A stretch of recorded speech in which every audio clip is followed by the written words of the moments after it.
sais pas, mais je ne suis pas sûre qu'il n'y a pas qu'un problème de xénophobie.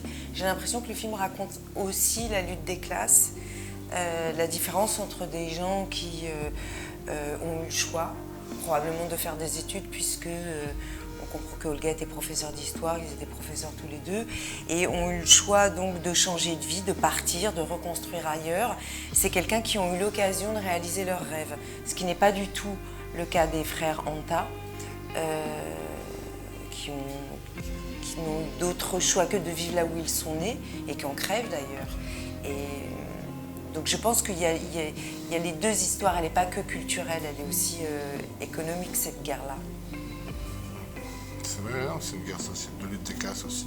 Après, je pense que le fait qu'ils sont français, ça joue énormément. S'ils avaient été espagnols, peut-être qu'ils se seraient mieux compris dans la communication, tout simplement.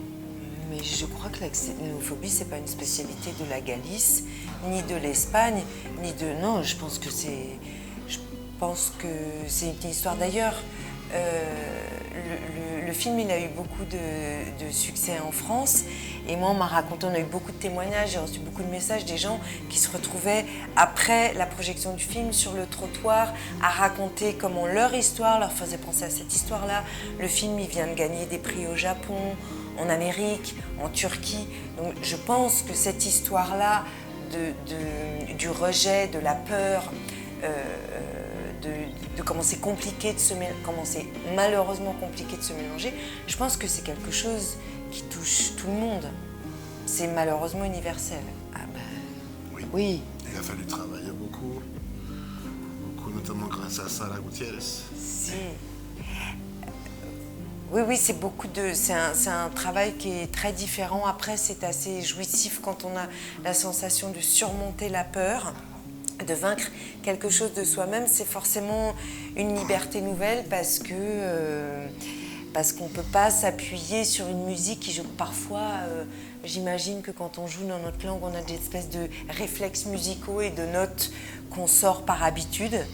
Et je pense que le fait de jouer dans une autre langue change beaucoup plus que la langue. Parce que c'est pas seulement qu'on parlait espagnol, c'est qu'on était dans une équipe espagnole, en Espagne, sans la possibilité de rentrer le week-end à Paris. Donc c'est vraiment l'immersion dans une culture, un endroit, une équipe. Donc ça, c'est une expérience très riche et que moi, je souhaite renouveler souvent. C'est hyper enrichissant. Non, c'est le moment où l'oreille s'habitue complètement à l'équipe et on comprend tout ce qu'ils se disent entre eux. Et on sent vraiment membre du clan, ça c'est un moment assez magique. Ah bah, oui. El mejor actor del mundo. Claro. Non, il est assez fascinant parce que moi je l'avais vu dans les films de Rodrigo et tout ça. Ce qui est fascinant quand on le voit jouer, c'est que tout semble si facile. C'est vraiment effortless. Ah oui, Rodrigo, il dit un peu plus comme ça. Ah oui, d'accord, il le fait. Vraiment, c'est le jeu, c'est son endroit. Il est probablement né pour ça. Je veux dire, c'est pas du tout quelqu'un de cérébral et pourtant il est forcément intelligent pour jouer avec autant de liberté. Il y a forcément quelqu'un qui pense derrière, mais c'est fait vraiment sans... On ne peut être que spectateur de ce qu'il est. Même les animaux. Il y avait des chats dans le bar où on tournait, il y avait quelques chats qui s'arrêtaient quand Louise commençait à jouer et qui écoutaient Louise aussi. Ça va à ce point-là, ouais. Bah,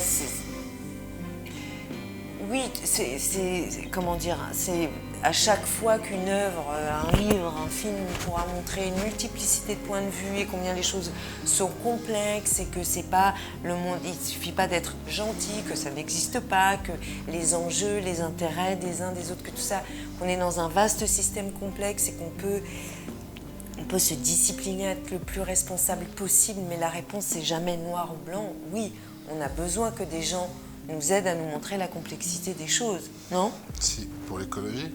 Mais pour tout, en fait. Pour tout aussi, ouais. Moi, c'est une question. J'ai pas résolu un truc, c'est que j'ai du mal à dire j'aimerais travailler avec cette personne parce que je trouve ça embarrassant. Je veux dire, je peux dire j'aime tel film. Vous voyez ce que je veux dire? Même en France, je le dis pas. Mais il y a plein de metteurs en scène dans le monde entier, tous ceux qui ont quelque chose à dire, tous ceux qui imagineront pour moi ou pour Denis quelque chose auquel on n'a pas pensé nous-mêmes, ça nous fera du bien. Après, il y a une différence fondamentale entre la France et l'Espagne. La France a un métier merveilleux qui produit un cinéma merveilleux, qui coproduit le cinéma du monde entier. Les Français, ils ont le petit travers parfois de se prendre un petit peu au sérieux, ce qui n'est pas du tout le cas en Espagne. Donc ça fait du bien aux Français d'aller se balader en Espagne. Voilà. Ils ont des tabourets, on ne prend pas des selfies.